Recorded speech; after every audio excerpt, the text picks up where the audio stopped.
ਸਤਿ ਸ਼੍ਰੀ ਅਕਾਲ ਜੀ ਸਾਰਿਆਂ ਨੂੰ, ਕੀ ਹਾਲ ਚਾਲ? ਹੋਪ ਸੋ ਸਾਰੇ ਜਾਣੇ ਬਹੁਤ ਕੈਂਟ ਹੋਵੋਗੇ।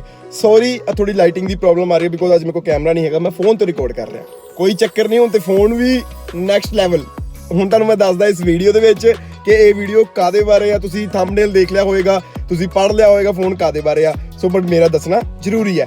ਬਟ ਪਹਿਲਾਂ ਉਸ ਤੋਂ ਪਹਿਲਾਂ ਮੈਂ ਇੱਕ ਚੀਜ਼ ਹੋਰ ਦੱਸ ਦਿਆਂ। ਮੈਂ ਟਰਾਈ ਕਰ ਰਿਹਾ ਜੀ ਰੈਗੂਲਰ ਵਲੌਗਿੰਗ ਵਾਸਤੇ ਮੈਨੂੰ ਰੈਗੂਲਰ ਵਲੌਗਸ ਪਾਣੇ ਪੈਣਗੇ, ਤੁਹਾਨੂੰ ਆਪਣੀ ਪਰਸਨਲ ਲਾਈਫ ਸ਼ੇਅਰ ਕਰਨੀ ਪਏਗੀ, ਉਹ ਮੈਂ ਕਰੂੰਗਾ ਤੁਹਾਡੇ ਸਾਰਿਆਂ ਦੇ ਅੱਗੇ। ਬਟ ਉਸ ਤੋਂ ਪਹਿਲਾਂ ਤੁਹਾਨੂੰ ਵੀ ਇੱਕ ਕੰਮ ਕਰਨਾ ਪਏਗਾ। ਕੀ ਕੰਮ ਕਰਨਾ ਹੈ? ਤੁਸੀਂ ਸਭ ਤੋਂ ਪਹਿਲਾਂ ਜਾ ਕੇ ਲਾਈਕ ਸ਼ੇਅਰ ਕਮੈਂਟ ਕਰਨਾ ਹੀ ਕਰਨਾ ਹੈ। ਸ਼ੇਅਰ ਭਾਵੇਂ ਕਰੋ ਨਾ ਕਰੋ ਕੋਈ ਚੱਕਰ ਨਹੀਂ, ਬਟ ਜਿਹੜਾ ਕਮੈਂਟ ਹੈ ਨਾ ਜੀ, ਦੇਖੋ ਕਮੈਂਟ ਕਰੋਗੇ ਰੀਚ ਵਧੇਗੀ, ਮੈਨੂੰ ਮੋਟੀਵੇਸ਼ਨ ਆਏਗੀ, ਮੈਂ ਰੈਗੂਲਰ ਵਲੌਗਿੰਗ ਲੈ ਕੇ ਆਊਂਗਾ। ਸੋ ਉਹਦੇ ਤੋਂ ਪਹਿਲਾਂ ਨਾਲੇ ਲਾਈਕ, ਇਹ ਵੀ ਜ਼ਰੂਰੀ ਹੈ। ਰੀਚ ਵਾਸਤੇ ਆਪਾਂ ਨੂੰ ਲਾਈਕ ਤੇ ਕਮੈਂਟ ਬਹੁਤ ਜ਼ਰੂਰੀ ਹੈ। ਸੋ ਹੁਣੇ ਵੀਡੀਓ ਸਟਾਰਟ ਹੋਣ ਤੋਂ ਪਹਿਲਾਂ ਹੀ ਕਰ ਦਿਓ। ਹੁਣ ਆਪਾਂ ਸ਼ੇਅਰ ਕਰਦੇ ਹਾਂ ਜੀ ਤੁਹਾਨੂੰ ਕਿ ਅੱਜ ਮੈਂ ਮੇਰਾ એનર્ਜੀ ਲੈਵਲ ਅੱਜ ਇੰਨਾ ਕਿ ਜ਼ਿਆਦਾ ਹੈ ਨਾ। ਕਿਉਂ? ਬਿਕੋਜ਼ ਮੈਂ ਜਿੱਦਣ ਦਾ ਕੈਨੇਡਾ 'ਚ ਲੈਂਡ ਹੋਇਆ ਮੈਨੂੰ ਸੀ ਕਿ ਮੈਂ ਨਵਾਂ ਫੋਨ ਲੈਣਾ, ਆਈਫੋਨ ਲੈਣਾ। ਸੋ ਮੇਰੇ ਕੋਲ ਆਲਰੇਡੀ ਆਈਫੋਨ ਆ, ਬਟ ਮੈਂ ਇਹ ਨਵੇਂ ਵਾਲੇ ਦਾ ਵੇਟ ਕਰ ਰਿਹਾ ਸੀ। ਸੋ ਨਵਾਂ ਹੁਣੇ ਲਾਂਚ ਹੋਇਆ 12 Pro। ਉਹ ਲੰਬੀ ਸਟੋਰੀ ਹੈ, ਇਸ ਤੋਂ ਬਾਅਦ ਸ਼ੇਅਰ ਕਰਾਂਗਾ। ਬਟ ਪਹਿਲਾਂ ਆਪਾਂ ਦੱਸੀਏ ਤੁਹਾਨੂੰ ਮੇਨ ਨਿਊਜ਼ ਕੀ ਹੈ ਜੀ। ਸੋ ਮੈਂ ਕਰਾਤਾ ਜੀ ਬੁੱਕ।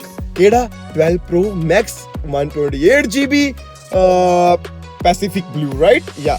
ਸੋ ਆਪਾਂ ਉਹ ਕਰਾਤਾ ਜੀ ਬੁੱਕ। ਅੱਜ ਹੁਣੇ ਮੈਂ ਬੁੱਕ ਕਰਾ ਕੇ ਆਇਆ ਤੇ ਬੁਕਿੰਗ ਫੀਸ ਦੇ ਕੇ ਸਭ ਕੁਝ ਕਰਾ ਕੇ ਮੈਂ ਬੁੱਕ ਕਰਾ ਆਇਆ ਵਾ। ਸੋ ਹੁਣ ਹੋਪ ਸੋ ਕ੍ਰੋਸ ਫਿੰਗਰਸ ਕਿ 13 ਤਰੀਕ ਨੂੰ ਮੈਨੂੰ ਉਹ ਮਿਲ ਜਾਵੇ। ਬਿਕੋਜ਼ ਬੁਕਿੰਗ ਦੇ ਵਿੱਚ ਕੀ ਆ ਕਿ ਬੁਕਿੰਗ ਤੋਂ ਬਾਅਦ ਵੀ ਫੋਨ ਨਹੀਂ ਆ ਰਹੇ, ਜਿਹੜਾ ਬਲੂ ਕਲਰ ਆ ਉਹ ਨਹੀਂ ਆ ਰਿਹਾ। ਇਸੇ ਕਰਕੇ 12 Pro ਤੋਂ ਮੈਂ 12 Pro Max ਲੈ ਰਿਹਾ। ਮੈਂ ਚੇਂਜ ਕਰਤਾ।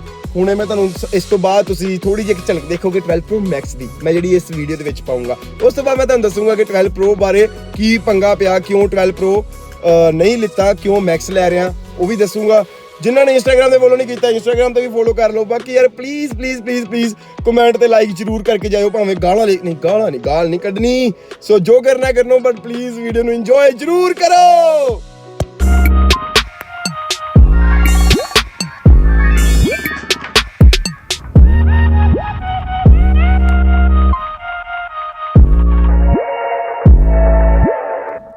ਹੁਣ ਮੈਂ ਤੁਹਾਨੂੰ ਸ਼ੇਅਰ ਕਰਦਾ ਕਿ ਮੈਂ 12 Pro Max ਕਿਉਂ ਲੈ ਰਿਹਾ, 12 Pro ਕਿਉਂ ਨਹੀਂ ਲਿੱਤਾ। ਤੁਹਾਡੇ ਇੰਨੀਆਂ ਵੋਟ, ਪਹਿਲਾ ਰੀਜ਼ਨ ਕਿ ਤੁਸੀਂ ਸਾਰੇ ਜਾਣੇ ਯਾਰ ਇੰਨੀ ਵੋਟ ਕੀਤੀ ਇੰਸਟਾਗ੍ਰਾਮ ਦੇ ਉੱਤੇ ਕਿ ਬਾਈ 12 Pro Max ਲੈ ਬ్రో। ਇੰਸਟਾਗ੍ਰਾਮ ਤੇ ਮੈਨੂੰ ਨੀਅਰ ਅਬਾਊਟ 150 ਲੋਕਾਂ ਨੇ ਵੋਟ ਕੀਤੀ ਸੀ 12 Pro Max ਨੂੰ, ਤੇ ਸਿਰਫ 40 ਤੋਂ 45 ਲੋਕਾਂ ਨੇ ਵੋਟ ਕੀਤੀ ਸੀ 12 Pro ਨੂੰ। ਇੱਕ ਤੇ ਮੇਰਾ ਉਹਨੇ ਮਨ ਚੇਂਜ ਕਰਤਾ, ਦੂਜਾ ਮੇਰੇ ਨਾਲ ਸਟੋਰੀ ਹੋ ਗਈ। ਮੈਂ 12 Pro ਵੀ ਬੁੱਕ ਕਰਾਇਆ ਸੀ, ਬਟ ਉਹ ਹਾਲੇ ਤੱਕ ਆ ਨਹੀਂ ਸੀ ਰਿਹਾ, ਰਾਈਟ? ਕਿ ਉਹ ਜਿਹੜਾ ਬਲੂ ਕਲਰ ਹੈ ਉਹ ਸਟੋਰ 'ਚ ਅਵੇਲੇਬਲ ਨਹੀਂ ਸੀ, ਉਹ ਆ ਨਹੀਂ ਸੀ ਰਿਹਾ। ਮੈਂ ਕਿਹਾ ਯਾਰ ਕਿਉਂ ਇੰਨੀ ਵੇਟ ਕਰਨੀ ਹੈ, ਕੰਟੈਂਟ ਬਹੁਤ ਜ਼ਰੂਰੀ ਹੈ। ਸੋ 12 Pro Max ਦੀ ਆਪਾਂ ਹੁਣੇ ਬੁਕਿੰਗ ਕਰਾਤੀ, ਜਿੱਦਾਂ ਤੁਹਾਨੂੰ ਮੈਂ ਦੱਸਤਾ। ਸੋ ਟਿਲ ਦੈਨ ਅੱਜ ਦਾ ਵਲੌਗ ਇੰਨਾ ਕੀ ਸੀ। ਪ੍ਰੋ ਵਾਲਾ ਆਪਾਂ ਕੈਂਸਲ ਕਰਤਾ, ਆਪਾਂ ਹੁਣ ਲਵਾਂਗੇ Pro Max ਆਪਾਂ ਬੁੱਕ ਕਰਾਤਾ 13 ਤਰੀਕ ਨੂੰ। ਸੋ ਸਾਰੇ ਜਣੇ ਅਰਦਾਸ ਕਰਿਓ, ਜੇ 13 ਨੂੰ ਆ ਗਿਆ ਤਾਂ 13 ਤੋਂ ਬਾਅਦ 14 ਨੂੰ ਤੁਹਾਨੂੰ ਵੀਡੀਓ ਮਿਲ ਜੇਗੀ, ਜਾਂ 13 ਨੂੰ ਸ਼ਾਮ ਨੂੰ ਤੁਹਾਨੂੰ ਵੀਡੀਓ ਮਿਲ ਜੇਗੀ। ਇਹ ਮੇਰੀ 100% ਸ਼ੋਰਟੀ ਆ। ਟਿਲ ਦੈਨ ਜਿਨ੍ਹਾਂ ਨੇ ਅਜੇ ਤੱਕ ਮੈਨੂੰ ਇੰਸਟਾਗ੍ਰਾਮ ਤੇ ਫੋਲੋ ਨਹੀਂ ਨਾ ਕੀਤਾ, ਬਾਈ ਇੰਸਟਾਗ੍ਰਾਮ ਦਾ ਹੈਂਡਲ ਨੀਚੇ ਆ ਰਿਹਾ ਬ్రో, ਫੋਲੋ ਕਰੋ। ਕੀ ਕਰ ਰਹੇ ਹੋ? ਜਲਦੀ ਜਾਓ ਫੋਲੋ ਕਰੋ। ਤੇ ਹਾਂ, ਲਾਸਟ ਵੀਡੀਓ ਨੂੰ ਤੁਸੀਂ ਪਿਆਰ ਦੇ ਰਹੇ ਹੋ, ਵਿਊਜ਼ ਥੋੜੇ ਕਰਕੇ ਅਪ ਜਾ ਰਹੇ ਆ। ਸੋ ਇਸ ਵੀਡੀਓ ਨੂੰ ਵੀ ਆਪਣਾ ਪਿਆਰ ਦਿਖਾਇਓ, ਲਾਈਕ ਤੇ ਕਮੈਂਟ ਜ਼ਰੂਰ ਕਰਿਓ, ਮੈਨੂੰ ਮੋਟੀਵੇਸ਼ਨ ਮਿਲੇਗੀ। ਸੋ ਪਲੀਜ਼ ਇਦਾਂ ਹੀ ਮੇਰਾ એનર્ਜੀ ਲੈਵਲ ਰਵੇ, ਤੁਸੀਂ ਪਿਆਰ ਦਿਖਾਓ, ਮੇਰਾ એનર્ਜੀ ਲੈਵਲ ਇਸ ਤੋਂ ਵੀ ਤਾਂ ਜਾਵੇ ਤੇ ਵਿਊਜ਼ ਸਬਸਕ੍ਰਾਈਬਰ ਸਾਰੇ ਤਾਂ ਜਾਣ। ਟਿਲ ਦੈਨ ਜੋ ਕਰਨਾ ਕਰੋ, ਪਰ ਆਪਣੇ ਘਰਦਿਆਂ ਨੂੰ ਤੰਗ ਨਾ ਕਰੋ। ਮਿਲਦੇ ਆ ਨਵੇਂ ਵਲੌਗ 'ਚ। Till then bye.